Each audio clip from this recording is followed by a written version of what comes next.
Bakit ayaw mo pang bumangon? Anong oras na? Hindi ako makapagligpit ng higaan. Bangon na. Bangon. Kain ka na. Almusal na tayo, dali. Ay nako. Yan ang sinasabi ko.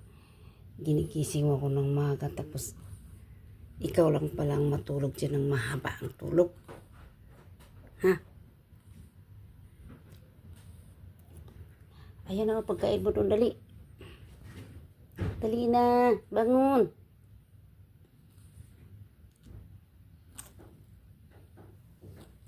Bangon na.